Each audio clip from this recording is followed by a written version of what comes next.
Hey everybody, welcome to the final reading of the Federalist papers. I'm going to attempt to do 84 and 85. And it is St. Patrick's Day today, so this is just a perfect day to end the reading of the Federalist papers. It's been going on for like 6 months. Or actually, a little longer than that. Almost 80 Fridays. So I'm going to start with 84 and end with 85. Remember 83 was a 14-page paper. Glad I did that at home. Didn't hear because I don't think my phone would last that long. This is 84 by Mr. Hamilton. In the course of the foregoing review of the Constitution, I have taken notice of and endeavored to answer most of the objections which have appeared against it. There, however, remain a few which either did not fall naturally under any particular head or were forgotten in their proper places. These shall now be discussed, but as the subject has been drawn into great length, I shall so far consult brevity as to compromise all my observations on these miscellaneous points, in a single paper. The most considerable of the remaining objections is that of the plan of the convention contains no Bill of Rights. Among other answers given to this, it has been upon different occasions remarked that the constitutions of several of the states are in a similar predicament. I add that New York is of the number. And yet the opposers of the new system in this state, who profess an unlimited admiration for its constitution, are among the most intemperate partisans of the Bill of Rights. To justify their zeal in this matter, they allege two things. One is that, though the Constitution of New York has no Bill of Rights prefixed to it, yet it contains, in the body of it, various provisions in favor of particular privileges and rights, which in substance amount to the same thing. The other is that the Constitution adopts, in their full extent, the common and statute law of Great Britain, by which many other rights not expressed in it are equally secured. To the first, I answer that the Constitution proposed by the Convention contains, as well as the Constitution of this state, a number of such provisions. Independent of those which relate to the structure of the government, we find the following. Article 1, Section 3, Clause 7, quote, judgment in cases of impeachment shall not extend further than the removal from office and disqualification to hold and enjoy any office of honor, trust, or profit under the United States. But to the party convicted shall nevertheless be liable and subject to indictment, trial, judgment, and punishment according to law. Unquote. Section 9 of the same article, Clause 2, quote, the privilege of the writ of habeas corpus shall not be suspended unless when in cases of rebellion or invasion the public safety may require it. Unquote. Clause 3. No bill of attainder or ex post facto law shall be passed. Unquote. Clause 7. No title of nobility shall be granted by the United States, and no person holding any office of profit or trust under them shall, without the consent of the Congress, accept of any present emolument, office, or title of any kind whatsoever from any king, prince, or foreign state. Article 3, Section 2, Clause 3, quote, the trial of all crimes, except in cases of impeachment, shall be by jury, and such trial shall be held in the state where the said crime shall have been committed. But when not committed within any state, the trial shall be at such a place or places as the Congress may by law have directed. Unquote. Section 3 of the same article. Treason, quote, treason against the United States shall consist only in levying war against them or in adhering to their enemies, giving them aid and comfort. No person shall be convicted of treason unless on the testimony of 2 witnesses of the same overt act, or on confession in open court. Close quote. And Clause 3 of the same section, quote, the Congress shall have the power to declare the punishment of treason, but no attainder of treason shall work corruption of blood or forfeiture except during the life of the person attainted, unquote. It may well be a question whether these are not, upon the whole, of equal importance with which are to be found in the Constitution of this state. The establishment of the writ of habeas corpus, the prohibition of ex post facto laws, and the titles of nobility, to which we have no corresponding provision in our Constitution, are perhaps greater securities to liberty and republicanism than any it contains. The creation of crimes after the commission of the fact, or in other words, the subjecting of men to punishment for things which, when they are done, were breaches of no law, and the practice of arbitrary imprisonments, have been in all ages the favorite and most formidable instruments of tyranny. The observation of the judicious Blackstone in reference to the latter as well as worthy of recital, quote, to bereave a man of life, says he, or by violence to confiscate his estate without accusation or trial, would be so gross and notorious an act of despotism as must at once convey the alarm of tyranny throughout the whole nation. But confinement of the person, by secretly hurrying him to jail, where his sufferings are unknown or forgotten, is a less public, less striking, and therefore a more dangerous engine of arbitrary government, unquote. And as a remedy for this fatal evil, he is everywhere peculiarly emphatical in his encomiums of the Habeas Corpus Act, which in one place he calls the bulwark of the British Constitution. Nothing can need to be said to illustrate the importance of the prohibition of titles of nobility. This may truly be dominated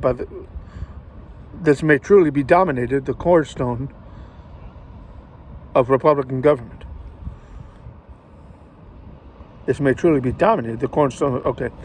For so long as they are excluded, there can never be serious danger that the government will be any other than that of the people.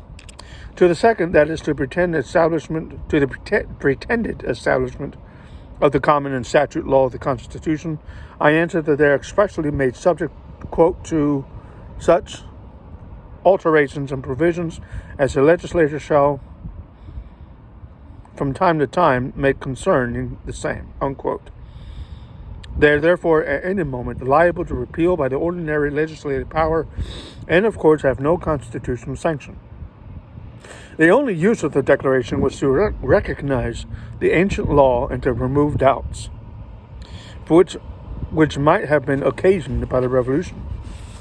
This consequently can be considered as no part of a Declaration of Rights, which under our constitutions must be intended as limitations of the power of the government itself. It has been several times truly remarked that Bills of Rights are in their origin stipulations between kings and their subjects, abridgments of prerogative in favor of privilege, reservations of rights not surrendered to the prince, such as Magna Carta, obtained by the barons, sword in hand, from King John.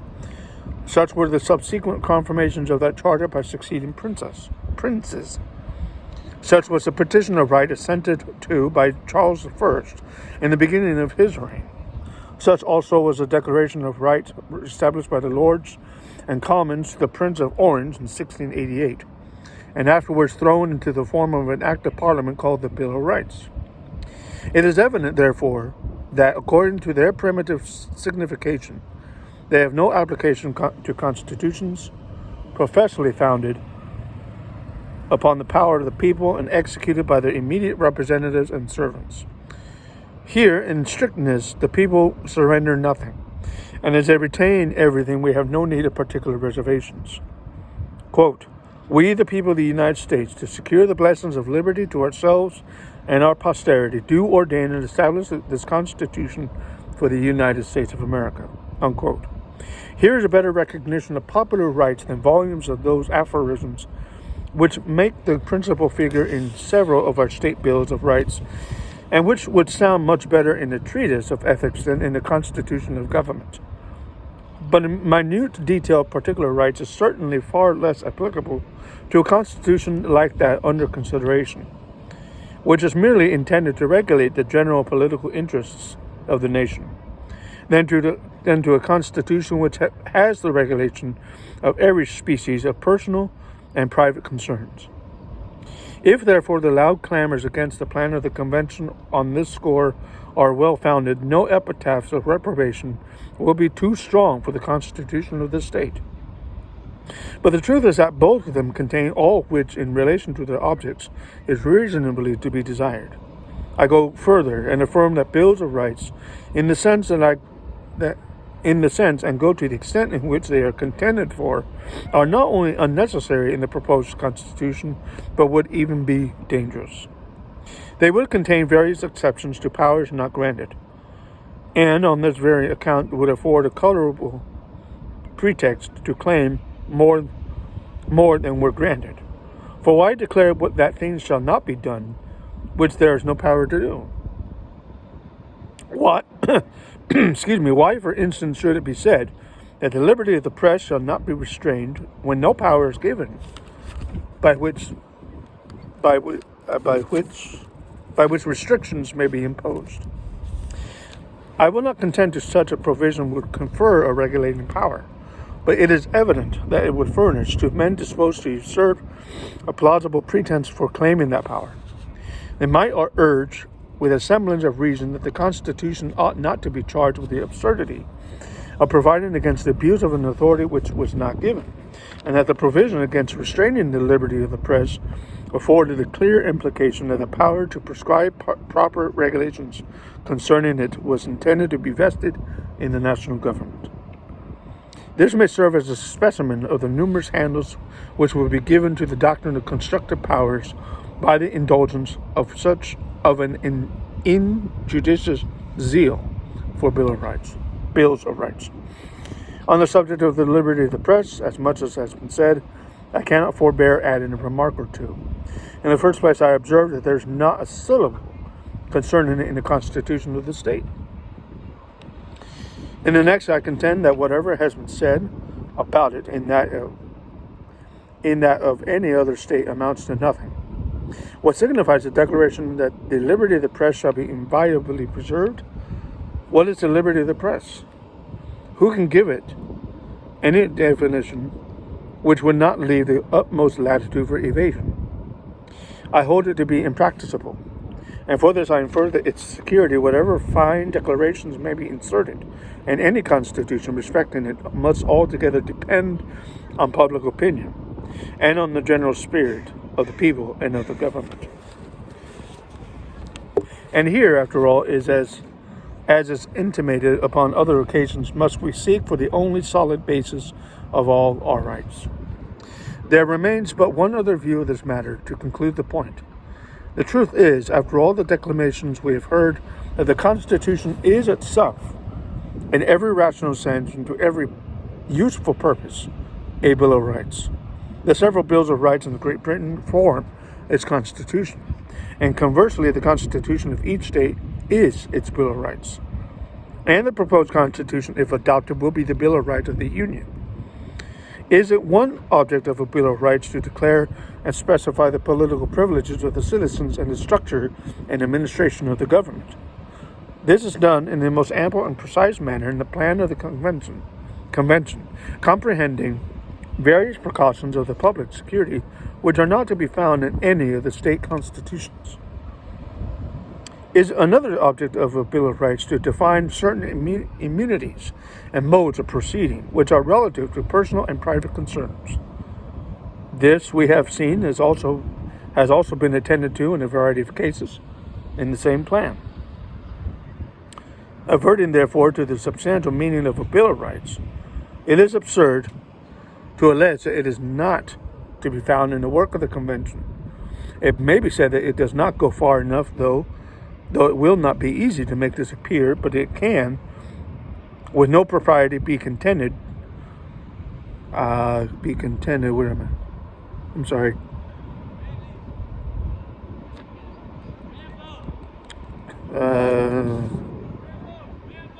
Contended that there is no such thing.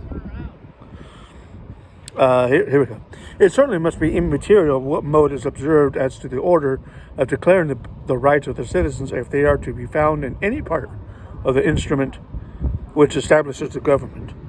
And hence it must be apparent that much of what has been said on this subject rests merely on verbal and nominal distinctions, entirely foreign from the substance of the thing. Another objection which has been made, and which from the frequency of its repetition is to be presumed is relied on,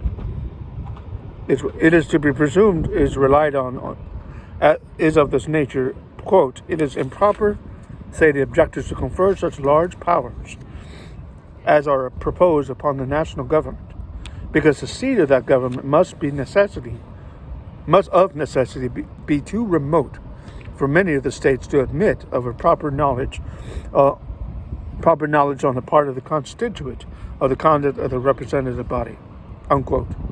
This argument, if it proves anything, proves that there ought to be no general government whatsoever.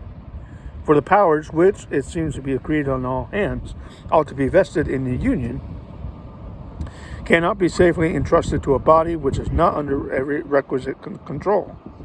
But there are satisfactory reasons to show that the objection is in reality not well founded. There is in most of the arguments which relate to distance a palpable illusion of the imagination.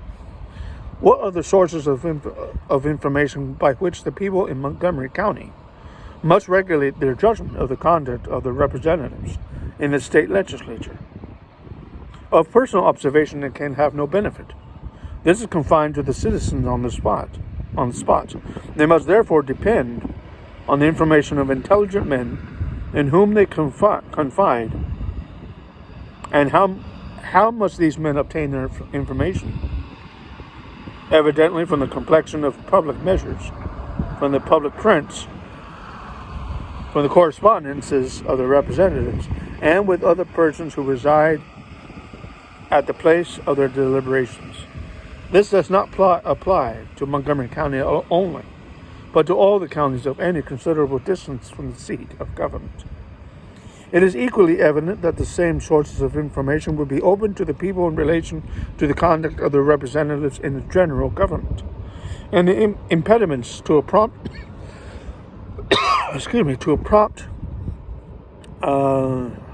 communication which distance may be supposed to create will be overbalanced by the effects of the vigilance of the state governments. The executive and legislative bodies of each state will be so many sentinels over the person employed in every department of the national administration, as it will be in their power to adopt and pursue a regular and effectual system of intelligence.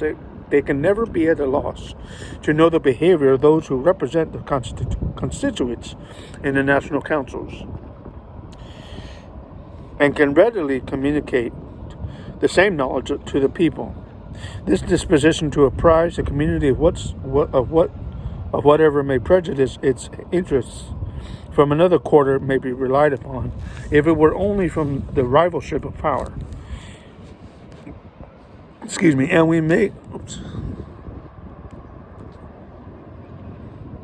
And we may conclude that the fullest assurance that the people through that channel would be better informed of the conduct of their national representatives that can be by any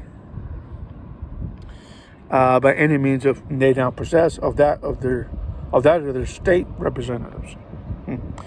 It ought also to be remembered that the citizens who inhabit the country at or near the seat of government will, in all questions that affect the general liberty and prosperity, have the same interest with those who are at a distance, and that they will stand ready to sound the alarm when necessary, and to point out the actors in any pernicious project. The public papers will be expeditious messengers of intelligence to the most remote inhabitants of the Union. Among the many curious objections which have appeared against the proposed Constitution, the most extraordinary and the least colorable is derived from the want of some provision respecting the debts due to the United States. This has been represented as a tacit relinquishment of those debts, and as a wicked contrivance to screen public defaulters. The newspapers have teamed, T-E-E-M-E-D, not T-E-A, T-E-E-M-E-E-D, have teamed with the most inflammatory railings on this head. Yet there is nothing clearer than that the suggestion is entirely void of foundation. The offspring of extreme ignorance or extreme dishonesty. In addition to the remarks I have made upon the subject in another place, I shall only observe that as it is a plain dictate of common sense, so it is also an established doctrine of political law that, quote, states neither lose any of their rights nor are discharged from any of their obligations by change in the form of their civil government, unquote. The last objection on any consequence which I at present recollect turns upon the article of expense. If it were even true that the adoption of the proposed government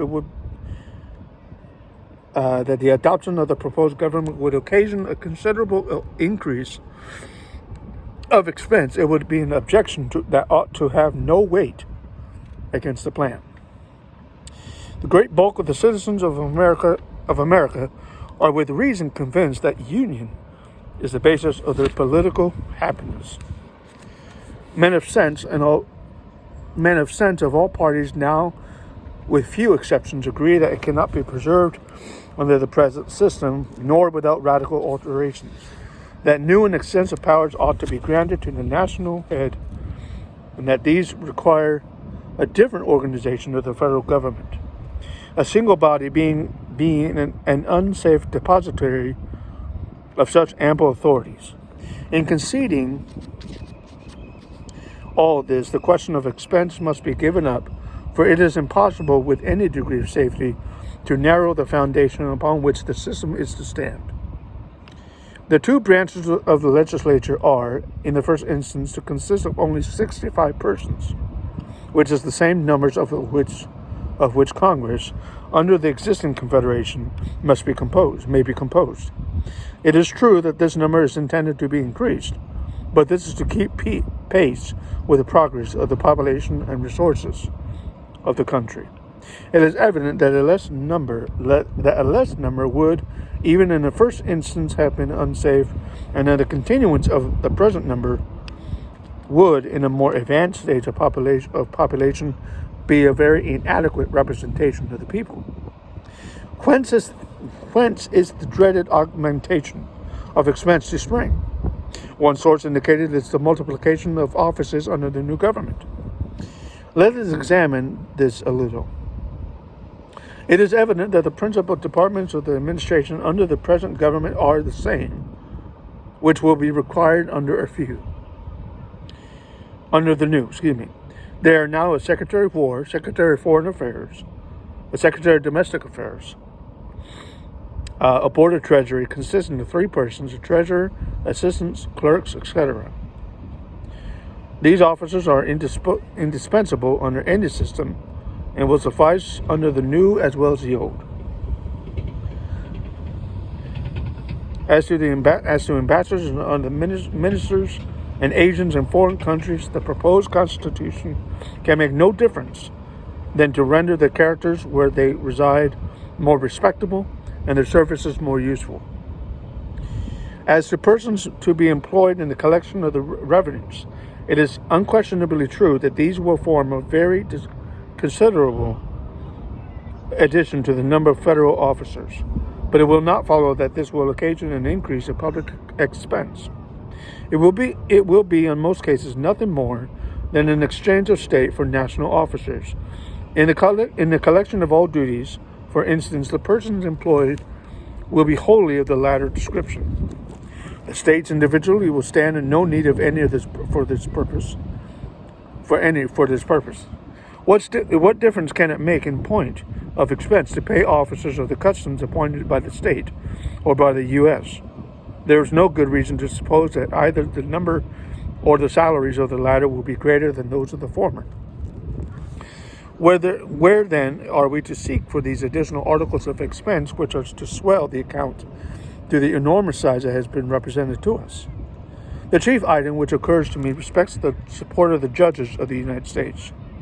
I do not add the president, because there is now a president of Congress, whose expenses may not be far, if anything, far short of those which will be incurred on the account of the POTUS.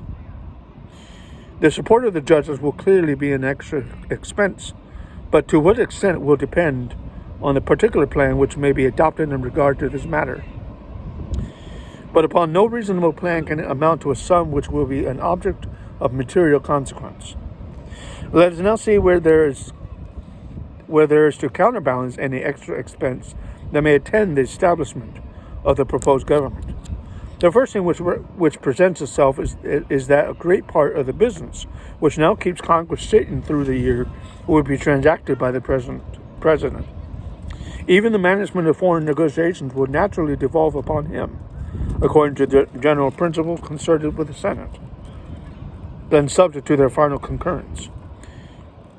Hence, it is evident that a portion of the year will suffice for the session of both the Senate and the House of Reps. We may suppose about a fourth for the latter and the third, or perhaps half for the former. The extra business of treaties and appointments may give this extra occupation to the Senate. From this circumstance, we may infer that until the House of Reps shall be increased greatly beyond its present number, there will be a considerable saving of expense from the difference between the constant session of the present and the temporary session of the future Congress. But there is another circumstance of great importance in the view of the economy. The business of the U.S. has hitherto occupied the state legislatures as well as Congress. The latter has made requisitions which the former have had to provide for. Hence, it has happened that the sessions of the state legislatures have been protracted greatly beyond what is necessary for the execution of the mere local business of the states. More than half their time has been frequently employed in matters which related to the U.S. Now the members who compose the legislatures of the several states amount to 2,000 and upwards, which number has hitherto performed what under the new system will be done in the first instance by 65 persons, and probably at no future period by above a fourth or fifth of that number. The Congress under the proposed government will do all the business of the United States themselves without the intervention of the state legislatures, who thenceforth will have only to attend to the affairs of the particular states, and will not have to sit in any proportion as long as they have heretofore done. This difference in the time of the sessions of the state legislatures will be clear gain. Will be clear gain, and will alone form an article of saving, which may be regarded as an equivalent for an additional object of expense that may be occasioned by the adoption of the new system. The result from these observations is that the sources of additional expense from the establishment of the proposed Constitution are much fewer than they have been imagined, and they are counterbalanced by considerable objects of saving, and that while it is questionable on which side the scale will be preponderant, it is certain that the government less expensive will be incompetent to the purposes of the Union. And I will read the final number tonight, right after work, so be prepared for that. 85 will be tonight. So this is 84. Hope you enjoy. See you later.